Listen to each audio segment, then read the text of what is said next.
예, 압살롬의 반란이 성공을 거두고 그래서 다윗과 그를 따르는 신하들은 멀리 도망을 가고 예루살렘은 텅 비어 있으니까 압살롬과 그를 따르는 모든 이스라엘 백성들이 예루살렘 성을 무혈 입성을 합니다. 그래서 왕궁이 있는 수도를 장악했으니까 반란이 완전 성공을 한 거죠. 하지만 아직 그 다윗과 그를 따르는 무리들이 남아 있으니까 이제 전쟁을 치러야 되겠죠. 남은 그 이제 압살롬 입장에서 전단들을 다 소탕을 해야 되니까 그래서 왕궁을 점령하고 이제 그 후에 어떻게 하면 좋을지를 20절에 보면 아히도벨에게 물어봅니다. 아히도벨은 다윗의 최고의 책사였다고 그랬죠. 제갈공명 같은 그런 아주 천재적인 모략가 아히도벨에게 자, 이제 어떻게 행하면 좋을지 계략을 가르쳐 달라 하니까 아히도벨이 뭐라고 합니까? 왕의 아버지가 남겨 왕궁을 지키게 한 후궁들과 더불어 동침하소서. 다윗이 도망갈 때 자기 후궁 10명을 남겨놓았죠. 왕궁을 지키도록. 그 후궁들과 동침하라는 것입니다. 그리하면 왕께서 왕의 아버지가 미워하는 바됨을 온 이스라엘이 들으리니 왕과 함께는 모든 사람의 힘이 더욱 강하여지리이다. 무슨 얘기죠? 압살롬의 반란이 성공을 하긴 했지만 그래도 지금 도망간 다윗은 압살롬의 아버지잖아요. 친아버지. 그러니까 백성들의 마음속에 그래도 아무리 그래도 어떻게 또 자기 아버지를 또 죽일 수 있을까? 그 아버지 선왕이 이끄는 그 군대와 우리가 어떻게 또 전쟁까지 할까? 이런 마음들이 남아있지 않겠습니까? 그런데 왕이 남겨놓은 후궁들을 백주대낮에 온 백성들이 지켜본 앞에서 동침을 하면 그 소식을 들은 다윗이 얼마나 노발대발하겠어요. 그래서 비록 부자지간이지만 철천지 원수가 되고 그 적대 관계가 확실하게 성립이 되겠죠. 그래야 압살롬을 따르는 그 이스라엘 백성들이 다윗의 무리와 확실한 원수가 돼서 그래야 전쟁을 할 거 아니겠어요. 어차피 전쟁을 치러야 되는데 그 얘기입니다. 그리고 이렇게 쿠데타를 일으켰을 때 선왕의 모든 소유나 재산이나 그 권력을 확실하게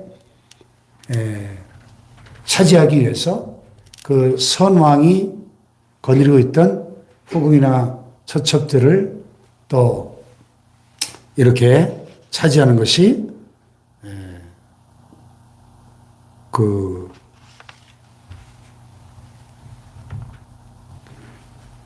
이 반란의 성공을 상징하는 그런 상징적인 행동이기도 했습니다. 그래서 압살롬이 왕궁 옥상에다 장막을 치고 온 이스라엘 무리의 눈앞에서 그 아버지의 후궁들과 더불어 동침하는 이런 천하의 폐륜을 저지릅니다.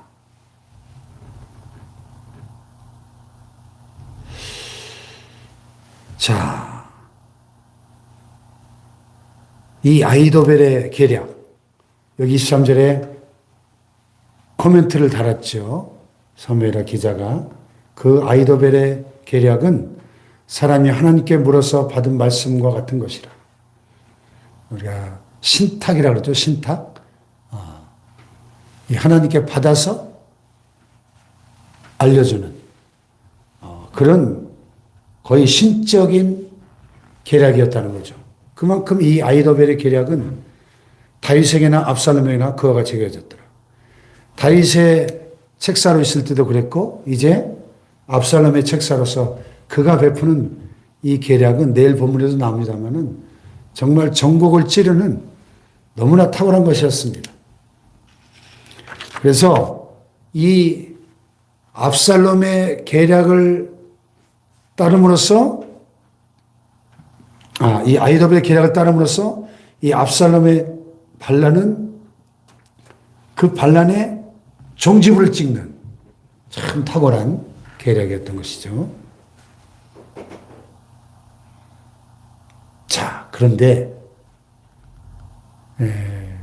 인간적으로 보면 이 반란이 성공한 것 같고 이 악한 인간들의 이 계략이 지금 형통한 것 같지만은 이것은 지금 몰락으로 가는 길이었다 하는 것입니다. 그래서 시편 37편을 보면 다윗이 이런 시를 노래했어요.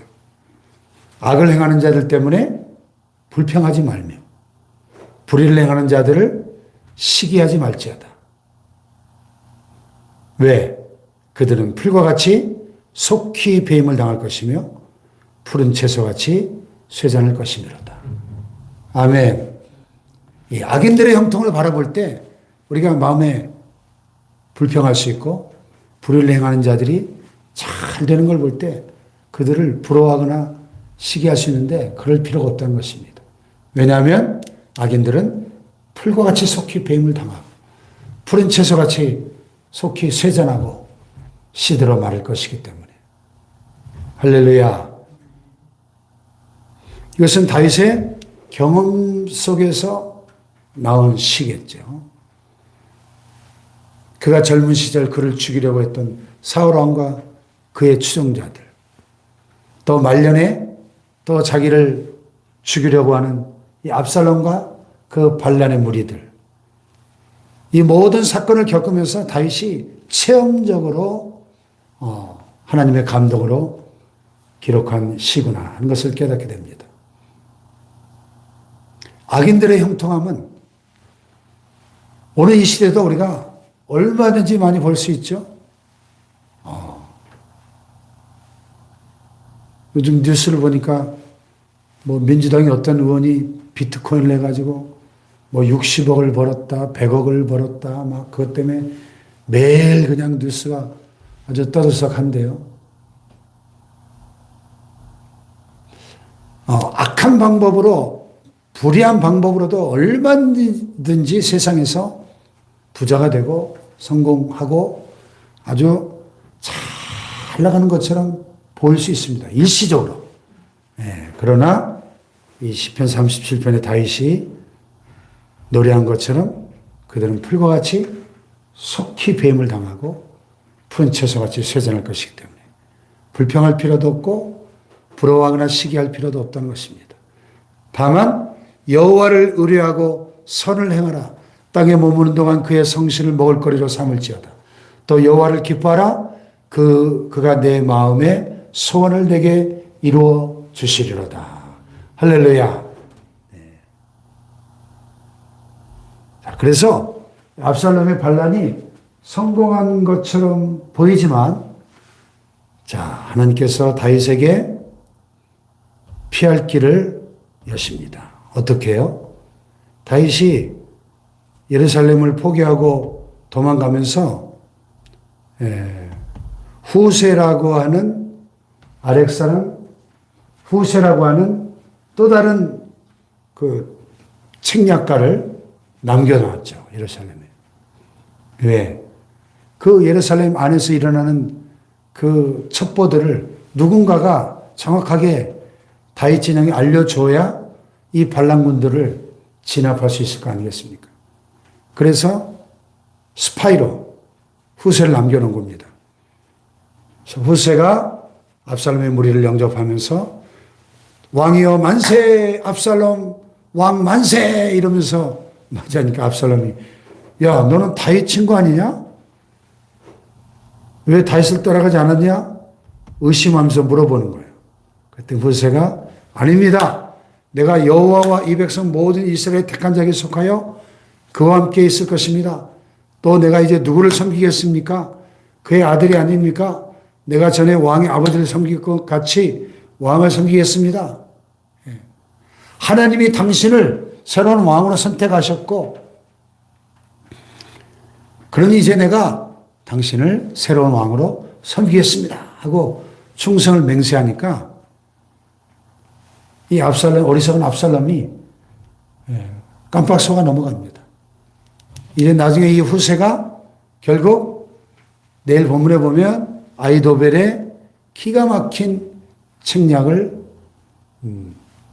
무효화시키고 이 압살롬을 망하게 하는 그런 책략으로 이 반란이 진압되는 그런 과정들을 우리가 보게 됩니다. 후세는 하나님께서 지금 절망적인 상황에 처한 다윗의 그 시험을 극복할 수 있는 피할 길을 내시는 신의 한 수로 다윗이 후세를 남겨놓은 것이 소위 신의 한 수였어요. 신의 한 수. 후세를 통하여 압살롬의 반란이 실패로 돌아가는 것입니다. 오늘 하나님께서 저와 여러분에게도 사람이 감당할 시험 밖에는 너에게 당한 것이 없나니 오직 하나님은 미쁘사 감당치 못할 시험당함을 허락하지 아니하시고 시험당할 즈음에 또한 피할 길을 내사 너희로 능히 감당하게 하신다 하셨습니다. 할렐루야. 오늘 여기 존 오트버그라고 하는 분의 선택훈련 이런 책에 나오는 참 좋은 글이 소개되어 있습니다. 묵상 에세이에 하나님이 여시는 작은 문 이런 제목이에요. 하나님은 참혹한 인간의 한복판에서도 뜻밖의 선을 이끌어내신다는 거예요. 그러면서 두 사람의 예를 드는데 2차 세계대전 당시에 히틀러에게 저항하다가 순교한 디트리 본웨퍼 목사님. 원래 본웨퍼 목사님은 학자하고 학문을 연구하고 조용히 후학을 가르치며 살고 싶었습니다. 근데 그 문이 닫혔어요. 독재자 히틀러에 의해서. 그래서 모든 독일 교회가 그를 지지하고 침묵할 때 본웨퍼가 고독하게 히틀러의 그 독재에 저항하고 지하신학교와 결국 붙잡혀서 강제수용소에서 고생하다가 순교했죠. 그러나 그의 그 믿음의 유산은 오늘까지도 전 세계 수많은 신앙인들의 마음에 감동을 주고 있습니다.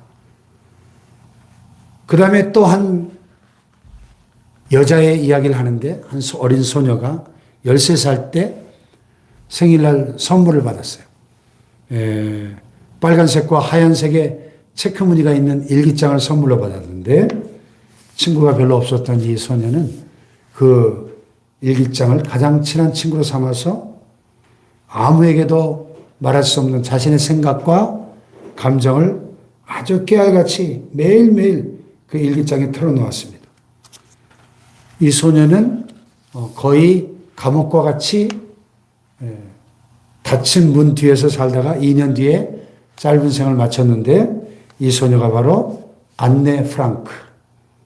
그래서 이 안네 프랑크가 쓴 안네의 일기는 20세기 문학의 아주 걸작의 하나로 남게 됐죠. 이렇게 우리에게 굉장히 커 보이는 많은 문들이 사실은 하나님께는 아주 작은 문이고 또 우리에게 작아 보이는 많은 문들이 하나님께는 아주 큰 문이다 이렇게 표현하고 있습니다.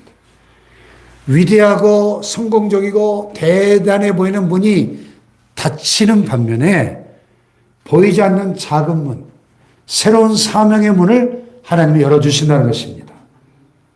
네. 그러므로 우리의 삶이 아무리 실패와 낙심으로 얼룩져 있다 할지라도 우리가 절실하게 원했던 문이 계속 닫히는 것처럼 보여도 절대로 절망하지 말고 하나님의 은혜가 그 가운데서도 기회의 새로운 불꽃을 일으키고 큰 변화를 일으키신다. 이렇게 조한 노트버그는 말씀하고 있습니다.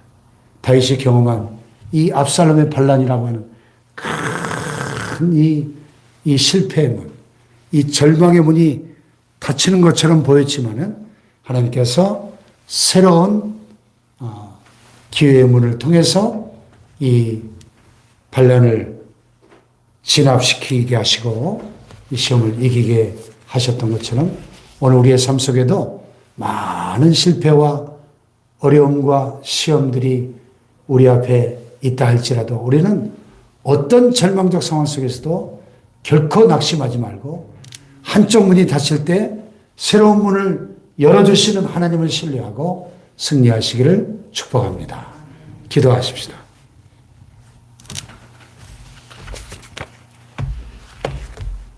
시험 당할 즈음에 피할 길을 내시는 하나님, 능히 감당케 하시는 하나님, 다윗에게 닥쳐온 이 압살롬의 반란이라고 하는 큰 시험 앞에서 다윗이 절망 속에 간구할 때 그 시험을 이길 수 있는 길을 여셨던 하나님, 오늘 우리의 삶 속에 다윗의 믿음과 다윗의 기도로 그 믿음과 그 기도를